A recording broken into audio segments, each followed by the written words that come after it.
Bonjour et bienvenue à cette conférence dédiée à l'IA générative, The Real Deal of Generative AI. L'IA générative est en plein essor. Elle est en passe de transformer notre société, nos industries. Nous avons aujourd'hui l'immense privilège d'accueillir une vingtaine d'experts en la matière. Ils créent des IA génératives. Ils forment à culture à l'échelle. Ils construisent des produits intégrants de l'IA générative. Ils investissent, entreprennent et sécurisent aussi cette IA générative. Nous aurons du coup leur partage sur leur succès, leurs défis qu'ils ont rencontrés quand ils ont pu construire leurs produits. Ils vont aussi leur partager leurs convictions fortes qui se sont forgées, ainsi que leur vision moyen, long terme. C'est aujourd'hui l'occasion pour nous tous d'apprendre, de mieux appréhender les enjeux et les opportunités de l'IA générative. Avant de commencer, je souhaite remercier chaleureusement l'équipe Hub Institute qui a co-organisé cet événement. Nous souhaitons aussi remercier les intervenants qui vont participer et qui ont organisé aussi, se préparer à cette table ronde. Nous souhaitons remercier l'UM6P, notre partenaire, dont certains intervenants sont venus du Maroc pour cette conférence. Et nous souhaitons vous remercier pour votre présence aujourd'hui. Sans plus attendre, j'invite Aimé Lachapelle, Managing Partner d'Emerton Data. Bonne conférence à tous.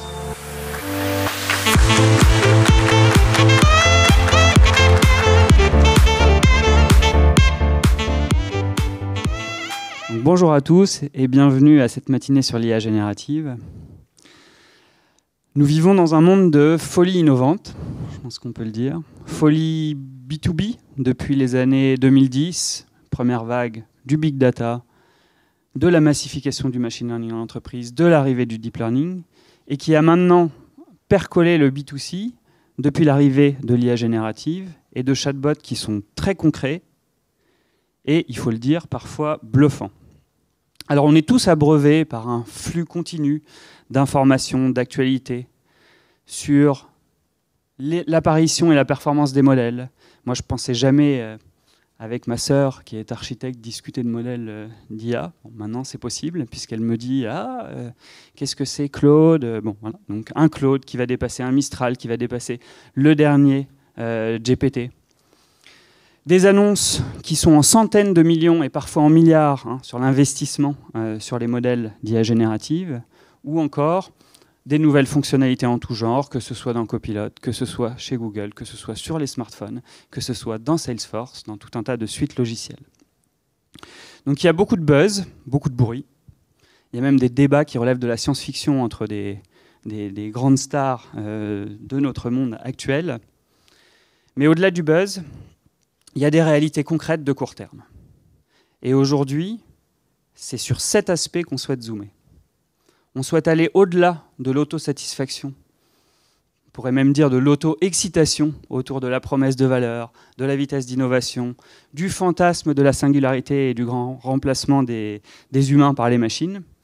Aujourd'hui, on souhaite prendre le temps d'échanger en profondeur sur les questions concrètes qui se posent aujourd'hui, à la fois, parce qu'on a différents types d'intervenants, à la fois dans nos grands groupes industriels, dans nos grands fleurons industriels, également dans nos entreprises de type start-up tech qui vont se poser la question des besoins chez les grands groupes. Pour préparer cette matinée, on a réalisé une enquête auprès de tous les participants que vous allez voir, auprès de tous les speakers. On leur a posé quelques questions sur l'IA générative et les conclusions sont sans appel. Aujourd'hui, tous ont déployé des cas d'usage d'IA générative en production. Et 80% d'entre eux indiquent que la priorité numéro 1, c'est la formation des collaborateurs à grande échelle. Donc on est aujourd'hui dans une situation de pénétration déjà entamée de l'IA générative dans les grands groupes industriels. On a aussi tout un tas d'idées foisonnantes. Et donc il faut une approche structurée, stratégique du sujet. Et comme je le disais avant, il y a des questions concrètes qui se posent, auxquelles aujourd'hui les panélistes vont essayer de répondre. On peut en citer quelques-unes. Comment faire les bons choix technologiques? Parce que voilà, il y a des technologies qui sortent tous les jours, toutes les semaines. C'est pas simple. Faut-il décider d'acheter, de faire ou d'attendre d'acheter quand ce sera disponible dans les logiciels. Quels sont les bons paris à faire en termes de cas d'usage spécifiques qui peuvent être cœur de métier et créer les différenciateurs de demain de toute entreprise? Comment avoir des IA génératives qui soient robustes, contrôlées et en lesquelles on ait confiance? C'est un autre thème qu'on va aborder aujourd'hui. Ou encore, comment préparer son organisation au futur du travail et à l'évolution constante et aux besoins de changement de l'organisation continue qui vont avoir lieu dans les 10, 20 années qui viennent. Voilà, donc aujourd'hui, on a des experts et des décideurs de l'IA qui vont discuter de tous ces sujets. Donc merci à tous les speakers, merci à tous les participants à cette session. Et donc sans plus attendre, on va commencer avec une première interview de Guillaume Avrin.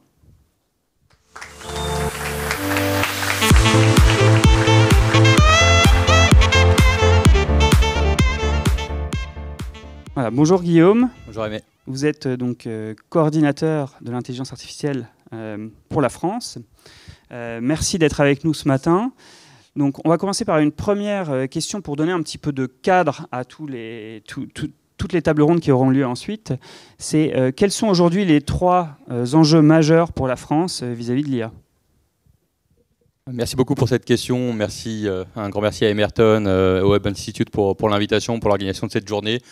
Si tu m'autorises en préambule, je voulais simplement signaler que la journée, enfin l'ensemble des tables rondes qui vont vous être proposées sont bien sûr extrêmement pertinente et en fait traite de l'ensemble des sujets que l'on se pose au quotidien au sein de la stratégie nationale pour l'IA. Tu l'as dit, sur la formation, sur le soutien à l'offre, sur le soutien à la demande et la diffusion de l'IA dans nos entreprises, sur l'open source, etc. Donc voilà, ça va être une journée passionnante et merci beaucoup pour à la fois l'organisation et l'invitation. Concernant la question que tu poses, immédiatement, ce que j'aurais tendance à répondre, c'est que pour développer une offre d'intelligence artificielle française compétitive, on a avant tout besoin d'infrastructures. Donc d'infrastructures, ça repose à la fois sur des puces, sur des supercalculateurs, sur l'intégration de ces supercalculateurs, sur de l'énergie qui doit être pas chère et décarbonée, et puis sur des talents pour développer des modèles d'IA. Et je dirais que aujourd'hui, on est pas mal positionné sur un certain nombre de ces sujets. Vous savez qu'on a le plus gros intégrateur de supercalculateurs d'Europe avec Eviden. On a effectivement de l'énergie qui est très décarbonée, qui n'est pas réellement moins chère que l'énergie produite outre-Atlantique, par exemple, mais qui par contre est beaucoup moins carbonée. Donc tu parlais de défi. Le défi, c'est aussi comment on fait pour valoriser cet atout que l'on a, qui est la production d'énergie nucléaire extrêmement décarbonée, pour favoriser le développement et le déploiement d'IA françaises qui du coup ont un impact carbone qui est largement réduit, moins important que celui de concurrence de solutions concurrentes internationales. Je pense que ça c'est un premier point. Sur les puces pour l'IA, on sait qu'on n'y est pas encore. Hein. Si on regarde la position d'NVIDIA sur le marché des puces optimisées pour l'IA, ils ont une part de marché de 90%, donc il y a un quasi monopole. Et la question c'est comment, enfin d'une part il y a un enjeu d'autonomie stratégique, comment on fait pour s'assurer que nos acteurs, nos entreprises vont avoir accès à la capacité de calcul suffisante sur le long terme, étant donné cette situation du marché des puces optimisées pour l'IA, et aussi comment, donc ça c'est plutôt l'approvisionnement en puces, mais il y a aussi la question en fait comment on se positionne sur les prochaines puces, les prochaines infrastructures de puces, architecture de puces pour être compétitifs sur le long terme, sur les semi-conducteurs optimisés pour l'IA. Et le président on a parlé le 21 mai, lors de ses annonces à l'occasion de Vivatech, en insistant sur le fait qu'il fallait, d'ici 1 an et demi, d'ici 12 à 18 mois, finaliser l'ensemble des actions entreprises au sein des stratégies électroniques, cloud et intelligence artificielle, de manière à atteindre cet objectif. Donc voilà, des défis sur les infrastructures, des défis sur les talents. Et les talents, c'est pas que les développeurs des technologies d'IA, c'est également, et tu en parlais, sur ce qu'on pourrait appeler les X plus IA, donc les acteurs qui, dans vos entreprises, vont utiliser l'intelligence artificielle, la déployer, permettre d'obtenir les gains de compétitivité espérés. Et donc ça, c'est extrêmement important. C'est de la formation continue, c'est de la formation en entreprise avec les collaborateurs, de manière à s'assurer que personne n'est laissé sur le côté, que tout le monde est bien embarqué dans cette dynamique commune de la transformation de nos processus de production et de nos processus administratifs par l'intelligence artificielle. Donc là, Guillaume, tu abordes déjà toute la chaîne de valeur de l'IA. Il y a un sujet en particulier, puisque tu es amené à fréquenter justement tous les acteurs de toute la chaîne de valeur, qui est assez en amont, qui est la partie recherche. On a en France des écoles de formation d'excellence, on a des chercheurs de niveau international. Comment peut-on faire en France pour transformer ce qui est fait en recherche en des innovations économiquement viables qui vont faire rayonner l'économie française? Est-ce que c'est si compliqué et de quel modèle est-ce qu'on pourrait s'inspirer pour ça? C'est une excellente question. Effectivement, le sujet du transfert, c'est une question qui, pour notre écosystème français et européen, est essentielle, puisque, comme tu l'as dit, on a la qualité des chercheurs, on a les résultats de la recherche qui sont là, et la question, c'est comment on transforme ces résultats de la recherche en produits, en solutions effectivement commercialisées. Et pour le coup, je pense qu'on est un petit peu en retard sur cette vision, cette orientation produit par rapport à la concurrence internationale. On n'est pas encore tout à fait au niveau, donc il faut qu'on progresse sur ça. Je pense que en réalité, on est très bon sur le savoir-faire, on est moins bon sur le faire savoir. Je pense que c'est le premier point, avant de parler justement des dispositifs que l'on peut lancer. Il y a un sujet presque marketing, j'aurais tendance à dire, sur les solutions que l'on produit en France et en Europe, qui est extrêmement important. Pour prendre uniquement un exemple, le sujet de l'IA de confiance, la France et l'Europe travaillent depuis très longtemps sur le sujet. Bien sûr, on n'a pas attendu le sommet organisé par le UK pour s'intéresser à la question de la safety des systèmes d'intelligence artificielle. En 2018, il y avait eu dans la programmation initiale de la stratégie nationale pour l'IA, on avait un axe qui était orienté IA de confiance. D'ailleurs, je ne sais pas si vous vous rappelez, mais le titre, c'était AI for Humanity. Donc vraiment, on était immédiatement dans cette démarche d'établir un cadre de confiance pour le déploiement de ces technologies. Il y a eu le grand défi IA de confiance. Au niveau européen, il y a eu les Testing and Experimentation Facilities for AI avec un budget de 300 millions d'euros. C'est la plus grosse initiative dans le monde sur le sujet de l'IA de confiance. Et je ne sais pas qui d'entre vous connaît les Testing and Experimentation Facilities for AI, alors que c'est quand même la plus grosse initiative du monde sur l'IA de confiance. Peut-être que certains d'entre vous connaissent, pas tout le monde. Donc il y a quand même un sujet du faire savoir. Il faut que l'on valorise. Et à l'inverse, tout le monde a entendu, ou quasiment a entendu parler du sommet, du Safety Summit organisé par le Royaume-Uni en novembre 2023. Donc il y a certainement un décalage entre ce que l'on fait et ce que l'on sait que l'on fait. Donc voilà, il y a un premier niveau d'action sur ça, et ensuite c'est vraiment quels sont les dispositifs que l'on met en place pour valoriser les résultats de notre recherche. Je pense que les startup studios, c'est vraiment un dispositif essentiel qu'il faut renforcer. D'ailleurs, je tiens à féliciter les actions d'Eberton sur le sujet. On a également nos ONR qui sont emparés de la question avec les différentes initiatives de startup studios côté INRIA, CNRS et CEA. Donc on voit ces initiatives qui ont vocation à accélérer le transfert, la valorisation finalement des résultats de notre recherche. Il faut continuer à renforcer ça, et bien sûr c'est un axe de la stratégie nationale pour l'IA.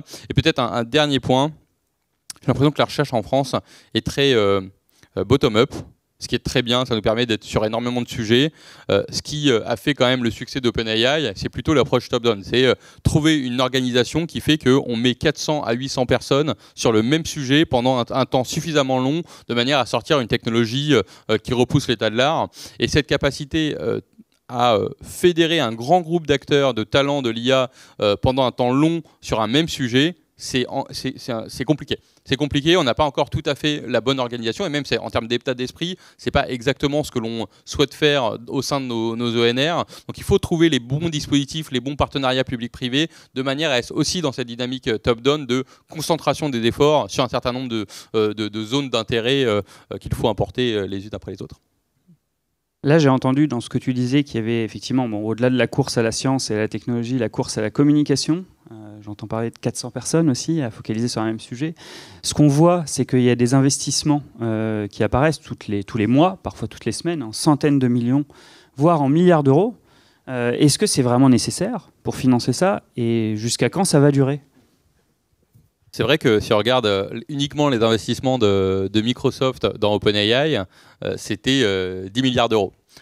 Donc c'est plus que tout le budget de la stratégie nationale pour l'IA, alors que c'est sur une seule entreprise. Donc effectivement, ça peut faire peur. La bonne nouvelle, c'est que y a effectivement le budget le financement public de l'écosystème IA national. Il y a aussi le financement privé. On sait que l'attractivité française sur l'intelligence artificielle est excellente en ce moment. On arrive à attirer les capitaux européens et extra-européens, donc c'est une très bonne nouvelle. On arrive à financer la croissance de nos startups. On voit de plus en plus de startups qui s'installent en France. On voit même des entreprises non françaises comme Poolside qui est en train de lever des sommes extrêmement importantes, finalement choisir de déplacer leur siège des États-Unis en France pour développer leur entreprise. C'est du jamais vu, je pense, dans le domaine de la tech. En tout cas, c'est clairement du jamais vu dans le domaine de l'IA. Et donc ça c'est les bons signaux.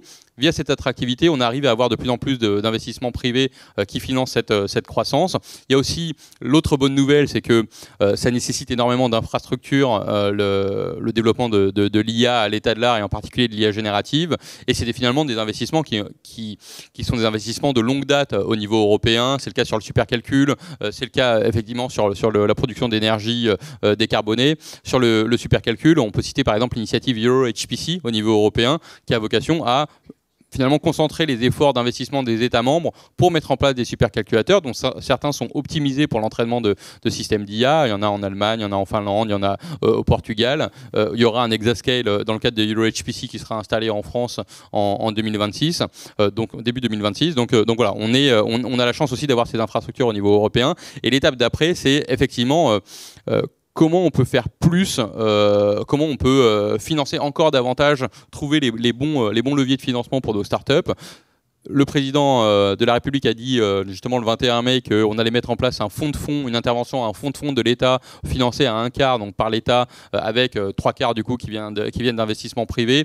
Au niveau d'abord national, on est en train d'établir un partenariat avec l'Allemagne pour la première instance de ce fonds de fonds et on va ensuite l'étendre à l'ensemble de l'Europe de manière à justement avoir les bons relais de financement pour nos startups. Donc ça c'est aussi une bonne nouvelle. On a des expressions d'intérêt pour des abondements à ce fonds qui viennent de l'extérieur de l'Europe. Donc voilà, plein de signaux positifs pour dire effectivement on est dans la bonne dynamique pour le financement de nos acteurs au même niveau que nos concurrents internationaux.